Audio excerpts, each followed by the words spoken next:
The most boring first half of footy I have watched, mainly being injured in his 200th game, but a swooping win. Play the intro. Collingwood win their greatest ever margin as Collingwood unleashed here.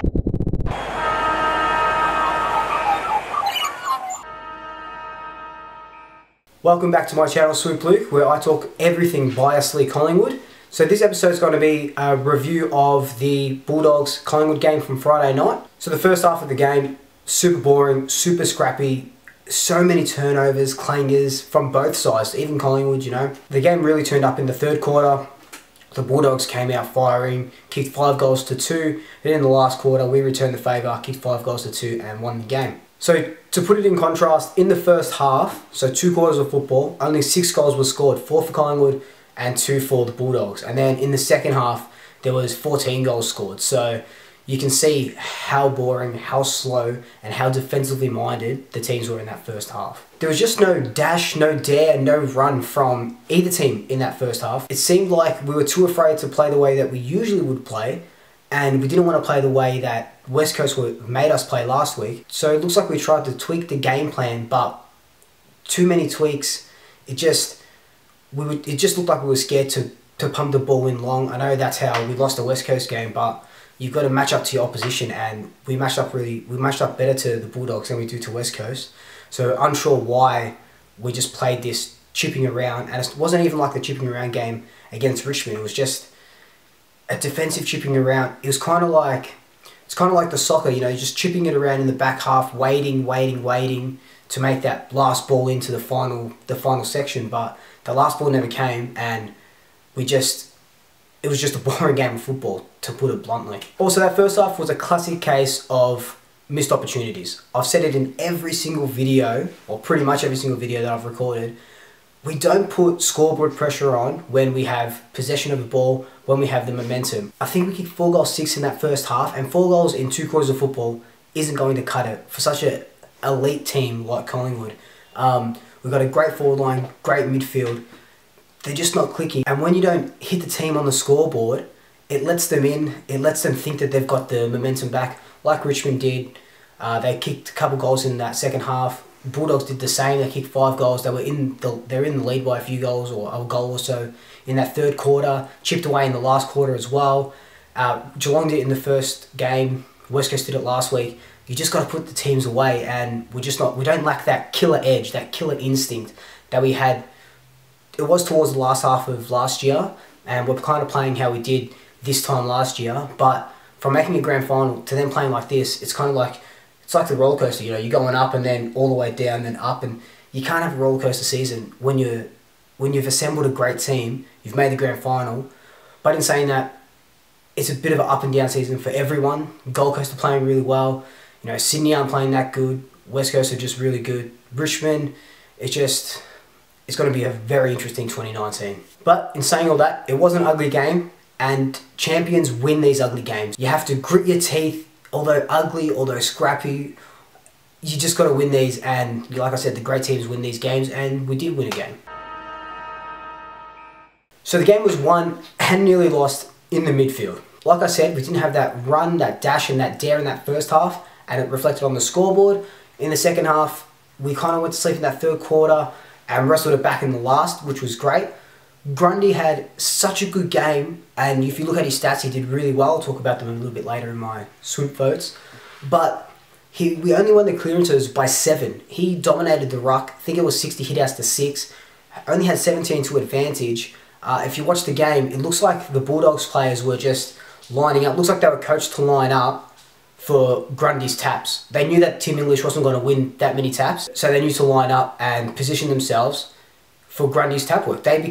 Grundy was pretty much the ruckman for both teams. That's how good the Bulldogs midfielders were at reading the play and getting those, well, not really hit-outs to advantage, but getting Grundy's ruck work and making it work for them. So that's where it was nearly lost, but thankfully our midfield wrestled it back and we won the game. A bit of a coaching masterstroke was putting Stevenson back in the forward 50 where he belongs, where he played pretty much the majority of last season. I know we've got Elliott back now and we can put Stevenson up the ground.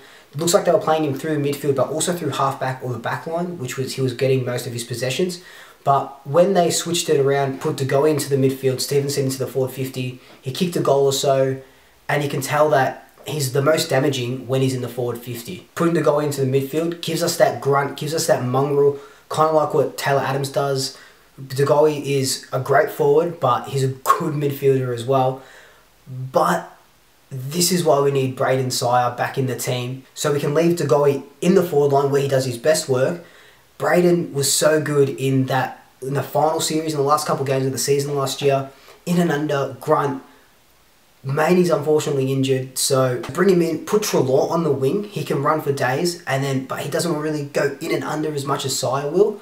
So Sire in, Maney out, unfortunately. Treloar on the wing. That would be perfect. Also, the last quarter efforts of Cox, he really helped us in that last quarter. A bit in the third as well with that tap to Elliott, which I'll talk about later. But in the last quarter, he was clunking them. Besides that, De Goey brain fade trying to kick it to him when he should have just went for goal. We can forget about that because he went to the half-back flank, put on that smother while the Bulldogs were attacking. Great footy smarts, great player, big American, big Texan. And I think he finished the game with 6 contested marks, which was really good. Had that swagger about him like he did in the end of 2018.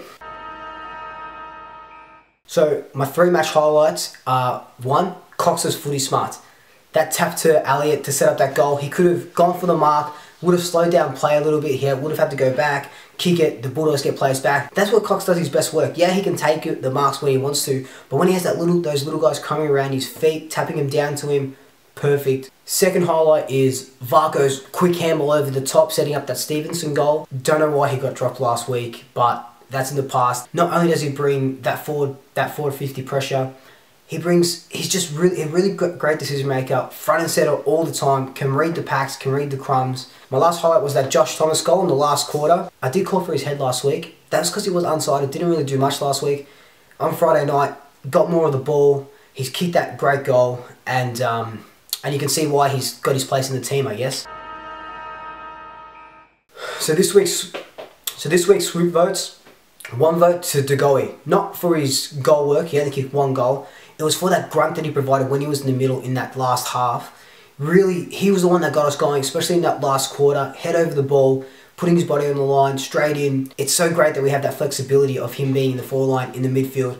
I'm happy about that rotation. 2 votes go to Tom Phillips. Really proved me wrong this week. When the going was tough, when there was no run, no dash, try taking the game on, 29 disposals, 2 goals, over 500 metres gained, so you can see that he was that player that was trying to create, had a really great game. One of his best that I've seen him play. My 3 votes go to Grundy.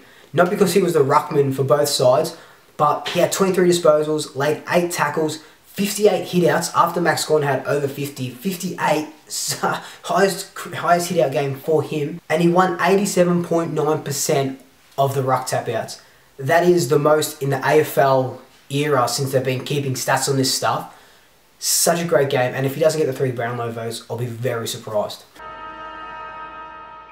Disappointing for Maney not to get over in his 200th game, injured in the first probably 6 or so minutes, back injury. People are saying that it's 4 to 7 week injury.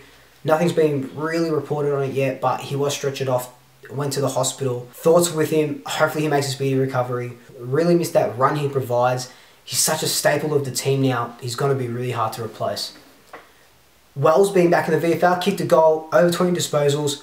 Would love to see him come back into the side. We know he's injury prone, but like everyone said throughout his career, he's a Ferrari or Lamborghini, whatever you want to call him.